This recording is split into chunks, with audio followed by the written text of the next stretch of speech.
Bonjour, ici CryptoLi, j'espère que vous allez bien. Aujourd'hui, sans tarder, comme d'habitude, le prix du XRP 98 cents, légèrement en baisse depuis 24 heures, de 1,6% à 98 centimes, là, qui est rien de spécifique pour le prix à signaler. Les marchés sont en baisse de 2,4% avec 1,7 trilliard de dollars. Et sinon, Ethereum 16WGEI, très bas pour Ethereum quand même. Et dominance du Bitcoin toujours de 40,1%. On va voir Fiat Leak à cette heure-là, 9h22, heure de l'Est, Québec, vendredi soir. 42 perdants contre seulement 20 gagnants. Les marchés sont pas terribles ce soir. Les XRP nous a fait un peu du n'importe quoi aujourd'hui, à part que là, il remonte qu'est-ce qu'il a perdu dans un range de 92 centimes à 1 centime. Là. Non plus, rien de spécial à signaler ici. Alors, on commence avec la nouvelle que j'ai sélectionnée ici sur Al Jazeera, en quoi que les restaurants américains attirent les travailleurs avec des salaires plus élevés et des bonus crypto. Et oui, j'ai bien dit des bonus crypto. Ils sont en train de trouver des techniques pour attirer du monde parce que c'est plus compliqué qu'avant embaucher du monde apparemment. Là. Alors, les restaurateurs font preuve de créativité lorsqu'il s'agit d'attirer des talents, notamment en offrant des bonus et en assouplissant les règles concernant l'apparence ou l'expérience dans le but de tirer profit d'un boom des restaurants. Alors ici, on peut voir que les restaurants aux États-Unis tentent d'attirer les travailleurs avec des salaires horaires moyens dans le secteur du loisir et de l'hôtellerie qui ont augmenté de 18,09 $ en mai contre 17,86 $. Grosse augmentation, hein, selon les données préliminaires. C'est pas avec une petite différence comme ça qu'ils vont attirer du monde, mais avec les pourboires, ça peut être assez payant selon le restaurant où ce qu'on travaille. Là. Les propriétaires de restaurants américains ont suspendu des avantages sans précédent dans le but d'attirer de nouveau des travailleurs et cela commence à porter ses fruits. Good, c'est bien. Moi, c'est le bonus crypto là, que je trouve intéressant. Alors, une nouvelle que j'ai prise sur Al Jazeera. Ici, on parlait encore de la SEC contre Ripple. On n'a pas le choix. Hein? On est en pleine découverte. Alors, Ripple dépose un avis d'intention de soumettre une lettre. Okay? Ils ont l'intention de soumettre une lettre au plus tard le 9 juin en opposition à la demande de la SEC de prolonger le délai de découverte. En gros, c'est que la SEC veut prolonger de 60 jours et Ripple veulent s'opposer. Ça, c'est ça. Là. Je vais vous mettre le lien pour que vous puissiez aller lire la lettre. On peut voir là. C'est un petit texte de rien avec les avocats de Ripple ici. Okay, vous mettez ça dans la description. Plus loin, il y a une autre nouvelle par rapport à la SEC encore très intéressante. Restez à l'écoute. On continue parce que sur ma chaîne, on se dépêche à faire des nouvelles pour être capable de vous donner le plus d'informations possible et que vous soyez le plus informés parce que tout le monde a une vie et le but c'est d'être informé le plus rapidement possible et de passer à autre chose. Alors, VeChain en collaboration avec DNV permet à l'hôpital Renji de lancer la première application de service FIV basée sur la blockchain au monde. MyBaby. Shanghai, qui est la nouvelle du 4 juin, en partenariat avec VeChain et DNV, l'hôpital, comme je disais tantôt, Renji, un hôpital de premier plan en Chine affilié à la Shanghai Jia Hongtong University School of Medicine, a annoncé le lancement du projet de soins médicaux intelligents. C'est ça qui m'intéresse là. Soins médicaux intelligents MyBaby, de la première application de service de fécondation in vitro basée sur la blockchain. Alors, in vitro, pour ceux qui ont des problèmes là, puis qui veulent avoir des enfants, c'est une méthode là, qui est fécondation in vitro, FIV. Alors, ça va être basé sur la blockchain. Félicitations pour ceux qui ne connaissent pas le projet VeChain et qui ne connaissent pas DNV, mais surtout VeChain. Allez faire un tour. Ça, c'est l'application MyBaby System. OK. Et sérieusement, c'est une excellente nouvelle, là, parce qu'il y a bien du monde qui utilise cette méthode-là. Alors, la cérémonie de lancement de MyBaby est organisée conjointement par le Centre de médecine de la reproduction de l'hôpital de Renji et le Centre de contrôle sur la qualité de Shanghai pour la technologie de procréation assistée. En combinant les services d'assurance professionnelle de DNV avec la technologie blockchain avancée de VeChain, MyBaby permet la vérification des étapes clés de la fécondation in vitro et fournit un accès privé exclusif de bout en bout aux données pour les futurs parents en cours de traitement qui devraient être super contents de pouvoir suivre ça sur leur téléphone. Excellente nouvelle, sérieusement, wow. Le rôle de la blockchain et de la décentralisation dans l'économie numérique. Ça, c'est un document que j'ai trouvé ça cool. Je vais vous le mettre dans la description, qui va vous aider à comprendre pour les nouveaux, surtout sur ma chaîne. Comme par exemple, qu'est-ce qu'une blockchain? Comment la blockchain est-elle connectée à l'économie numérique? C'est quoi les crypto-monnaies? Quel est l'avenir de la blockchain?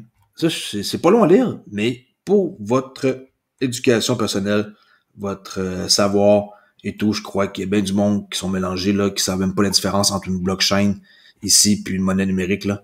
Alors, en tout cas, allez voir les liens dans la description. Vous faites juste un right-click sur Google comme ça, traduire en français comme moi, et vous allez pouvoir le lire tout doucement. L'autre truc par rapport à la SEC, c'est ça que je voulais vous parler, c'est que Ripple dépose une requête pour contraindre. Okay? C'est quoi une requête pour contraindre? C'est la SEC refuse de remettre les documents internes de Bitcoin, Ethereum et Ripple, XRP. Vous vous souvenez, il n'y a pas longtemps, Ripple, ils ont demandé de pouvoir avoir accès aux documents de Bitcoin, Ethereum. La SEC, ils ont répondu. Et là, il n'y a pas eu suite. Ils ont redemandé, il n'y a pas eu suite. Ça fait 2 dates différentes. Alors, ça commence à causer problème. C'est-à-dire que le juge Netburn, là, Sarah Netburn, a demandé à 2 reprises de remettre les documents, puis aucun document n'a été produit. Ça veut dire que la SEC ne veut pas donner les documents. Ça veut dire, selon moi, que ça s'enligne pour peut-être se régler très rapidement, parce que c'est pas normal là, qu'ils veulent pas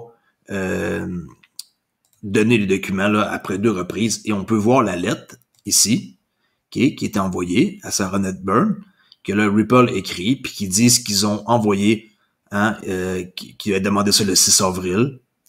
Après ça, ils ont redemandé ça le 6 mai, un mois plus tard.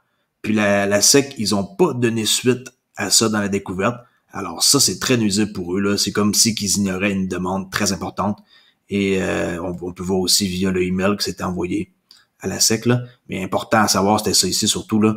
Le petit texte qu'il y a en premier ici, en quoi qu'ils disent que le 6 avril, puis le 6 mai, ils ont fait les demandes. Puis ça, c'est le juge là, qui a autorisé ça, là. L'honorable juge a demandé de produire des documents.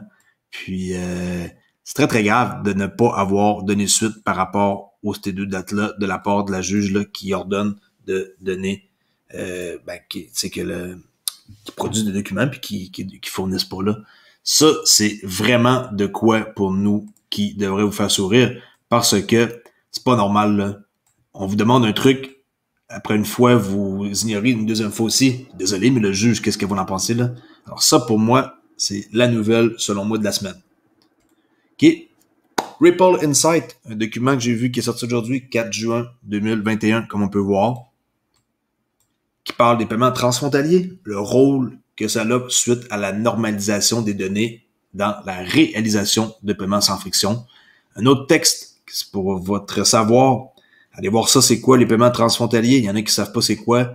Le livre de règles uniques par rapport à un réseau mondial, hein, qui est RippleNet. Allez voir ici la vidéo qui dure 3-4 minutes, comment que RippleNet fonctionne. C'est sûr que c'est en anglais, c'est sûr que c'est plate, mais les images, des fois, vaut 1000 mots. Allez voir qu'est-ce que RippleNet font, puis comment ils sont implantés partout. Hein, le logiciel que Ripple met partout, dans toutes sortes d'endroits, et on est en train de construire des chemins de fer partout, là, et tout est interrelié à travers un paquet de places, et par la suite, c'est pas compliqué, il va juste falloir être patient et attendre, et tout va être relié ensemble. Hein, point A est relié à point B à point C, et tout va pouvoir communiquer ensemble, et les paiements, ils vont voyager d'une place à l'autre. C'est comme ça va fonctionner. Pas besoin d'être Einstein pour comprendre ça, que l'avenir de la monnaie numérique et des paiements transfrontaliers passe par, entre autres, hein, RippleNet, avec tous les contacts qu'ils ont et tous les endroits qui sont en train de construire, même selon des découvertes avec la SEC. On est vraiment en business. Si vous n'êtes pas encore quelqu'un qui a acheté des XRP, je vous suggère fortement d'aller voir ici le prix du XRP qui est en bas d'$1. Là, c'est complètement ridicule. Et les gens qui sont impatients puis qui m'écrivent puis qui disent que c'est de la merde, XRP, c'est votre problème. Mais venez pas pleurer, par exemple, plus tard sur ma chaîne pour dire que j'avais raison. Parce que il va être trop tard pour vous. et vous allez payer le plein prix. Un peu comme si que vous voudriez acheter du Bitcoin à 37 000. Là, il est trop tard, à moins d'être millionnaire. Il fallait l'acheter quand il coûtait vraiment pas cher, là, dans les 4, 2, 300 pièces. Au pire, même à 2, 300 pièces, c'était considéré comme très, très cher. Là. Alors, vous avez raté votre shot avec Bitcoin, vous avez raté votre shot avec Ethereum. Ne ratez pas votre shot avec XRP, parce que lui, il est encore abordable avant qu'il monte cher. Et les gens qui doutent puis qui rient de Dogecoin à 38 cents, je vous suggère aussi d'aller vous en chercher, parce que maintenant, c'est sur Coinbase. Et en plus de ça, depuis aujourd'hui, et par la suite, sur Flare Network, il va devenir un F Doge. OK? Puis, vous allez juste pouvoir utiliser ça si vous voulez et récolter plus de Doge et utiliser ça sur Flare Finance. Et par la suite, mettre ça dans un pool de liquidité simple et réclamer des YFIN pour avoir plus, après ça, d'argent pour restacker des Doge. Alors, ceux qui rient de Doge, un mime, désolé pour vous, mais il est là pour rester. Et oui, il y en a à l'infini. Et je vais vous donner un chiffre que j'ai lu aujourd'hui. Devinez combien de Doge se mine par minute. OK? Le chiffre, je vais vous le dire, là. 10 000 Doge est miné à chaque minute. No joke. OK? J'ai lu ça aujourd'hui. Et incroyable. Ça veut dire que c'est c'est assez sick, comme on dit. Alors, pour aujourd'hui, c'est tout. J'ai pas mal fini le tour de ma vidéo. Oubliez pas, demain, je fais mon live habituel du samedi. Et pour le live de demain, je vais avoir un tirage que je vais faire d'XRP pour célébrer mes 5000 abonnés, là. Parce que je suis content d'avoir atteint ça. Je pensais jamais atteindre 100 abonnés. Puis quand j'ai eu 1000, j'ai comme tombé de ma chaise. Puis par la suite, là, 5000 abonnés, c'est cool. Alors, on s'en va vers la voie après ça de quoi, selon vous? Vers la voie des 10 000 abonnés. Puis je crois que c'est faisable. Peut-être d'ici quelque chose comme Noël, si je suis chanceux, 10 000 abonnés. On va voir au niveau que ma chaîne augmente. Puis si vous ne me connaissez pas encore, je m'appelle CryptoOli. Vous pouvez aller voir dans ma description. J'ai un lien pour un cours gratuit que j'offre sur Udemy de 4 heures. Et oui, 4 heures de bon temps à savoir comment faire pour acheter de la crypto et un cours de trading gratuit. Plus un forum Discord gratuit, public, qui est disponible depuis quelques temps. Et en plus de ça, vous pouvez me suivre sur Twitter, ça me ferait plaisir. Allez voir mon profil, Olivier_XRP, avec ça c'est moi ici. Okay. Puis sinon, j'ai ajouté ce matin, bonjour, bienvenue, une nouvelle fonctionnalité, un nouveau forfait dans mes forfaits d'XRP, là, pour ceux qui sont entrepreneurs, curieux ou ultimes. Ça c'est nouveau, XRP Ultime. Allez voir, ça vaut la peine d'avoir la chance d'être avec moi pendant minimum 2 heures dans un live privé, face à face, avec 1, 2, 3, 4, 5, ça dépend du nombre de personnes qui vont s'abonner. Je trouve que c'est quelque chose qui devrait intéresser ceux qui sont sérieux et qui veulent embarquer dans XRP l'aventure. Puis en passant, vous pouvez me parler de n'importe quel projet, là, c'est pas un problème, là. Vous pouvez me parler de XDC, de Cardano, de XLM, j'ai une bonne base dans tout, mais je me spécialise dans XRP naturellement, là. Mais sinon, vous avez envie de me parler de VeChain, on en parle, on va voir c'est quoi qui se passe, et vous payez une fois par mois, et on fait un face-à-face comme ça, là, avec plein de monde que j'espère vont venir en grand dans un live privé sur YouTube, bien entendu. Alors, merci beaucoup de me faire confiance, et je vous dis à demain. À demain. Vous, c'est déjà samedi. Alors, quand vous allez voir cette vidéo-là, naturellement, il va être quand même déjà avancé dans votre journée pour vous, là, en France, là. Alors, je vous dis à bientôt. Ici CryptoOli. Au revoir.